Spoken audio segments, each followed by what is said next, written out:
Hello viewers, আশা করি আপনারা সকলেই ভালো আছেন। আজকে আমি বানাচ্ছি ইলিশ মাছের মরিচ কাটা ঝোল। আপনারা স্টেপ বাই স্টেপ দেখতে থাকুন। একটা মশলা করছি, প্রথমে জিরে গুঁড়ো,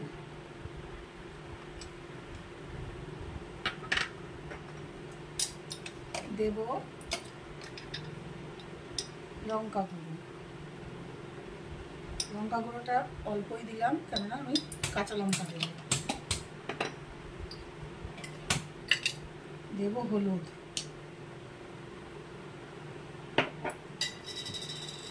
এবার একটু জল মিশিয়ে এটা পেস্ট করে রাখবো।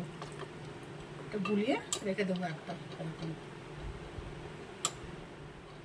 এবারে সামান্য আরেকটা মশলা করব। দিলাম অল্প সাদা সর্ষে, দুটো কাঁচা লঙ্কা, দেব একটু লবণ আর একটু হলুদ দিয়ে আমি এটাকে পেস্ট করে রাখবো। অল্প কয় পিস মাছ নিয়েছি, এটাকে আমি প্রথমে লবণ, হলুদ আর একটু সর্ষের তেল দিয়ে মাখিয়ে রেখে দেবো মিনিট খানেক। চলে যাচ্ছি পরের স্টেপে। কড়াইয়ে দিয়ে দিলাম সর্ষের তেল। এটা অল্প তেলেই রান্না করব। তেল গরম হয়ে গেছে, আমি দিয়ে দিলাম সামান্য জিরা আর দিলাম কালো জিরা।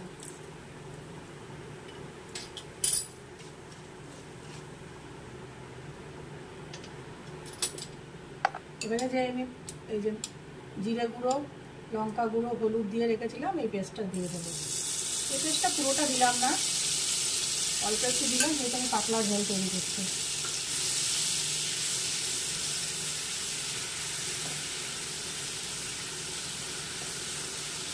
একটু কষিয়ে নিলাম, দিয়ে দেবো সর্ষে বাটাটা।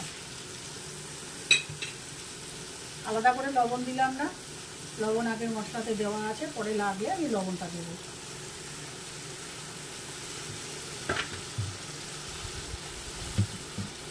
একটু ভালো করে কষিয়ে নেব,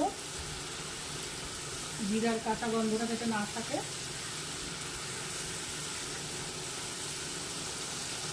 এবারে দিয়ে দেবো পরিমাণ মতো জল।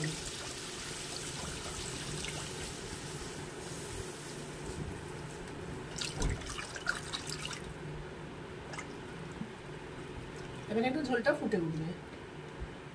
ঝোল ফুটে উঠেছে, এবার আমি মাছগুলো দিয়ে দেবো। মাছগুলো কিন্তু আমি ভাজিনি, আমি কাঁচাতেই দেবো।